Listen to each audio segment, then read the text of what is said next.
Takže čau lidi, po dlouhé době mám tady další video pro vás. Tentokrát je to už moje pyrotechnika na rok 2016/17. Není to poslední část určitě, myslím si, že je to předposlední, ale zbytek už budu dokupovat úplně miniaturní věci, prostě jenom něco, co třeba tady nemám, nějakou fontánku bych ještě možná eventuálně chtěl. A jednu římskou svíci určitě, protože nemám žádnou římskou svíci. Podívám se, jestli se půjde někde sehnat levná, je jakoby jeden kus. Já třeba pokud budou nějaké 3 kusy za nějakou dobrou cenu, tak koupím takhle. Jinak letošní rok nemám žádný kompakt. Já jsem měl kompakt, ale udělal jsem z něho single shotky, což bude ve videích mnohem zajímavější než kompakt. Mám jich 10 celkově, 3 velké a 7 malých. A pustíme se do toho. Vypadá to, že já to mám tentokrát na stole, netočím to na tom hrozném koberci jako minulý rok. To bylo strašné, ta kvalita, na to se už nedívejte ani prostě. To myslím si, že tato kvalita je mnohem lepší. A točím to na ten samý foťák, ale ještě jakoby teďka je léto, takže není tma, jo, je nějakých skoro 8 hodin. Takže teď vidíte, že je docela ještě světlo. A nemám tady vyskladenou jakoby příslušenství nebo pomocný materiál.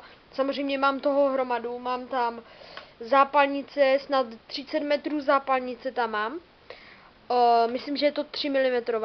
A pak tam mám určitě ještě ty pochodně, takové, víte, jak minule se s nima zapalovalo, takové ty z toaleťáků.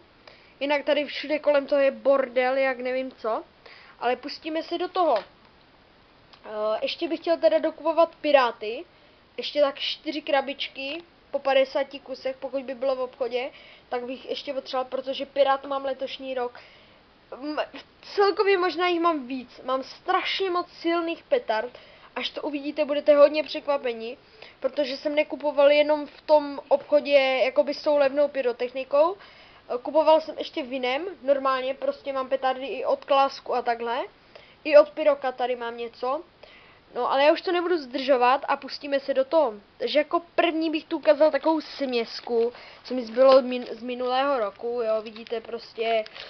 Jsou tu 2 čmeláci, včela, jsou tu ještě takový ti, já to vytáhnu, takový tady tihle škrtací červení piráti, jo, těch tady ještě teda asi tak 6, pak tady je fontánka od Pyroka, pak tady je, já to přiblížím, ještě jeden Widowmaker, úplně poslední, nechápu, jak mi mohl zbýt, když jsem jich měl jenom 11 na Silvestra, vybouchal jsem jich. Na Silvestra jsem jich vybouchal tak asi 5. A pak jsem ještě šel s taťkou na pole, kde jsem vybouchal dalších 5. Nechápu, prostě nějak mi to zbylo. Jeden ještě China Banger, to ta velká petarda. Pak 3 stroboskopy. A ještě ty Colored Flowers, pokud jako to jsou hodně ty známé petardy tady u mě, já to teď asi ne. Já jsem to zalepil, no takhle to nějak vypadá, no to je zrovna ta, jakoby ta zničená. Já jsem z ní vytáhl střelný prach, protože jsem potřeboval, ale jako zalepil jsem to zpátky, jakoby zlomil, přilepil a přilepil zpátky, vysypal a přilepil zpátky. Ale tak já to zapalím, protože tady je takové, jakoby předtím je takový ten stroboskop, nebo jak bych to řekl. A jinak tady ten mám ještě 1, 2, 4, no takže to by bylo z tohle všechno.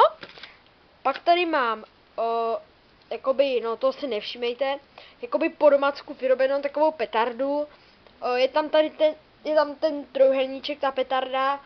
Mělo by to bouchnout, je tam to leťák, mělo by to udělat takový efekt, jakoby oblaku, že prostě se to nějak rozletí, ale to je slabé, klidně jsem tam mohl dát něco mnohem silnějšího nebo tak, protože tady těch petard mám opravdu hodně těch silných.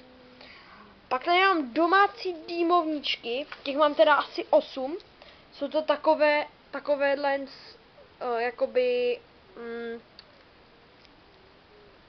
no, víte, jak je špička z rakety, tak ono nám to všechno z toho spadlo, všechny ty špičky, tak já jsem do toho nasypal ten saniter, dusič nadraselný, smíchaný s cukrem moučkou a jako je to plné, jo, mám jich tady teda 8, 4 zelené, 4 žluté, jakoby jenom ty špičky, jinak to je všechno bílý dým.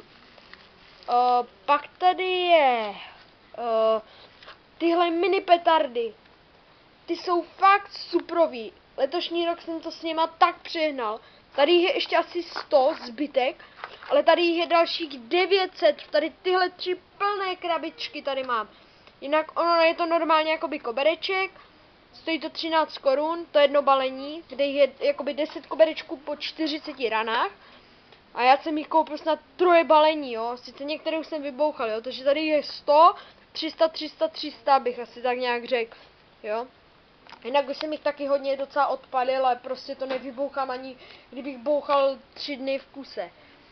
Pak tady jsou tyhle ještě šampusky, to stejně vůbec nestřílím, je to úplně na nic. Ještě dole tam mám dalších, nejméně 8 jich ještě mám, jakoby jenom těch šampusků, ne celých balení. Jinak je jich tam 20 a stojí to asi 5 korun, jako to stálo celé. Pak tady jsou šňůrky bouchací, s něma je docela sranda, mám sice jenom 2 krabičky, v jednom je 12 kusů a to stálo 5 korun. To jsem nekupoval, jsem kupoval někde u nějakého chlápka nebo tak nějak. Pak tady jsou ještě čmeláci, teď jsem kupoval, už nemám skoro žádnou dětskou pyrotechniku, protože fakt jako, nevím, no, moc mě to nebaví, no, protože pak se to furt střílí, čmelák a furt takové blbosti. 3 kusy těchto čmeláků stály 2 koruny. 2 koruny to stálo. Koupil jsem si hned 5 krabiček, protože mi přišlo naprosto trapné si koupit 1 krabičku. To bych vypadal jak nějaký debil, nebo jak nějaká socka, že si kupuju 1 krabičku za 2 koruny. Takže jsem si koupil 5, jako dobře, někdo bych si jich koupil 30, ale jako ne, jako by klidně bych za to dal 60 korun za 30 krabiček. Ale pak bych to, mě nebavilo furt bouchat. Pak tady mám bouchací kuličky, mám tady jednak tyhle, ty jsou mnohem kvalitnější a mnohem lepší. Stojí to 7 korun, je jich tam 50, jo, tady mám 2, toho si nevšímejte, to je tam segrin nalepené. A pak tady mám ještě úplně ty čínské, tady ty s tím čertem, a to je prostě z toho setu. A to nevím, kolik to stalo, celý ten set stál 15 kaček, takže takhle. Pak tady mám ještě z první třídy Jumping Cat, neboli skákající kočky. To je úplně to samé jako včela. Myslím, že tam, jestli to vidíte, je jich tam 2, 4, 6 jich je tam, jo, takhle. Je jich tam 6, bylo jich tam 5, ale já jsem tam dal ještě nějaké ty včelky, nebo co jsem tam dal. Ale je to úplně to samé jako včela. A to taky nevím, kolik to stálo, protože to bylo v setu. V setu bylo tohle je 2 krabičky těhle, ještě ty bouchací kuličky.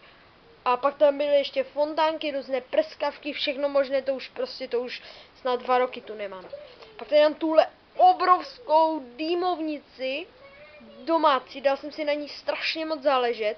Je fakt jako docela velká, ale toho prachu, kolik jsem to tam nasypal toho, to bude dýmit snad 2 minuty, dým jak hovado prostě. Pak tady mám tady tuhle, no, to je něco jako takový stroboskop, nebo pokud znáte třeba takový ten, já nevím, něco jako stroboskop, nebo tak něco. Nebo taková možná pozemní mina, nebo tak něco. Pak tady mám tady tuhle Kinder vejcovou pyrotechniku. Jestli jste znali kanál Pyro Alois, byl to super kanál, bohužel skončil, prostě někdo ho nahlásil a museli skončit. Byl to super kanál, takže mám to od nich, abyste neřekli třeba nějaké, jakoby, že se nějak opičím po nich nebo takhle. A pak tady mám samozřejmě ještě taky od nich auto na raketový pohon. No a jako poslední, no tady mám ještě fontánku, to je jediná fontánka, co zatím mám na letošní rok. Taková malinká fontánka. Já jsem jel do toho obchodu, neměli tam žádné římské svíce, žádné fontány. Měli tam takovou tu fantasy show za 40 korun, ale tak jako to je jeden kus a je velká prostě, no. Takže mám tady tu Kongo, ta stála asi 10 nebo 15 korun, ta byla docela jakoby drahší na to, že je tak malá, ale zase je pěkná jako. Pak tady mám letošní rok, tady mám No, já jsem si vyrobil tady, jo, to mi asi už někde, jo, tady je. Takovou malou raketku domácí ze zápalnic tam, dal jsem si na ní taky docela záležet, má takovou krásnou špičku, že snad poletí. A pak tam mám tady tuhle mega obří raketu, co jsem si vyrobil. Ona je strašně jakoby dlouhá, když to porovnám tady s touhle raketou, tak je fakt velká. A tady je raketový motor, pak tady je, a pak tady jsou dvě tyhle hlavičky od normálních pískajících raketek.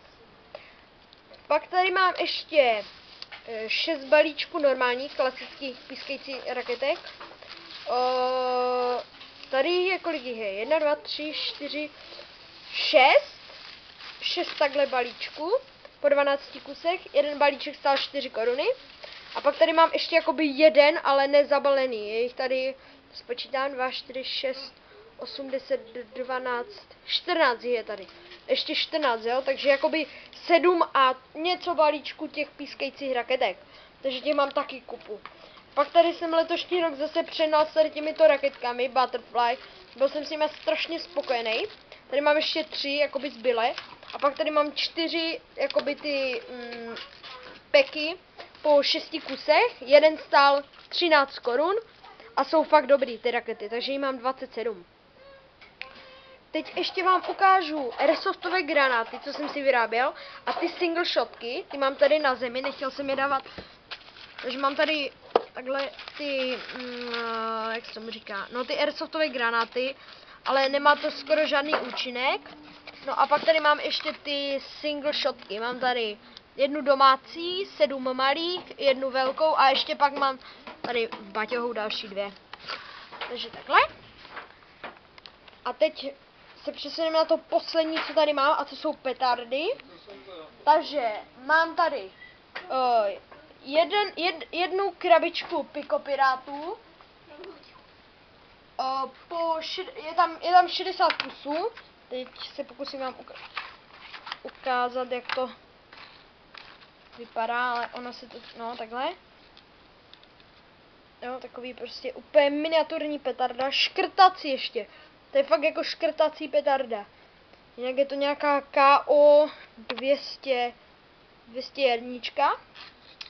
Jo, a ti piráti, ti škrtací, jsou KO 202, jo, takže to je tohle a pak je asi tamto. Jo, to je, no, tak jako pro zábavu je to dobrý, protože už mi to asi tak 5krát bouchlo v ruce, ale tak jako, no. Pak tady mám poprvé letošní rok samozřejmě Explosive 1. 40 kusů, stálo to asi 10 korun, nebo 11. No 10 nebo 11 korun. Jsou takové červené petardy. Úplně, já vám to zkusím, no já jsem to teď zavřel. Porovnat, jak to je s tím pikopirátem. To třeba sem položím. A vidíte, že je to, třeba dám tady, že je to skoro stejné, no. Prostě podobná petarda. Pak tady máme, jakoby, řeknu tak za sebou, a jak to tak jakoby je, podle síly. Máme tady klasické piráty, 20 kusů, klasické piráty, to ani nebudu otevírat. 50 kusů normálních, zase od Pyroka pirátů. Pak tady mám asi Megy, klasické mega petardy, černé, těch je tam už asi jenom 10, protože mě to dal kámoš, jo, on mi dal i tyhle piráty a ty labomby, labombas, ne, jsou to labomby. Pak tady mám asi ty labombas, no, to je od Tary, to mi taky dal, mám jenom teda 3, ale tak prostě víc jí neměl a myslím, že 10 kusů to kupoval za 30, asi 5 nebo tak nějak korun. Pak tady mám petardy Boar, to jsou ty trojuhelníčky, prostě klasické triangle, big triangle petarda, jenom je to, jakoby se to jmenuje Boar. Jinak má to, já se tady hned podívám, kolik to má, tady někde uvidím, jo, 0,8 gramů slože. Jinak jsou fakt suprový. Jinak ty stály 22 korun. Ty triangly. Pak tady mám petardy Flashbanger. Mám tady 4 ještě normálně. A pak dalších 6 úplně nové balení. Flashbanger. Toto balení stálo 11 korun. A je jich tam 6. Pak tady máme petardy RC5, Danger RC5. Těch tady je 12 kusů a stálo to 30 korun. Já hned ukážu, jak to... Spěvám, kolik to má složit. Jo, tady 1,2 gramu složit, to už má. A 30 korun to stálo. Za ty jsem taky rád, ještě jsem je neměl. Pak tady máme asi petardy Absolut Molotov. 2 krabičky, v jednom je 20 kusů. Mám tady tyhle jakoby žluté. Ty jsou stroboskop a exploze. A pak tady mám normálně Absolut Molotov. Tam je jenom exploze, modré. Jinak 20 kusů stálo 20 korun. Jenom 20 korun to stálo.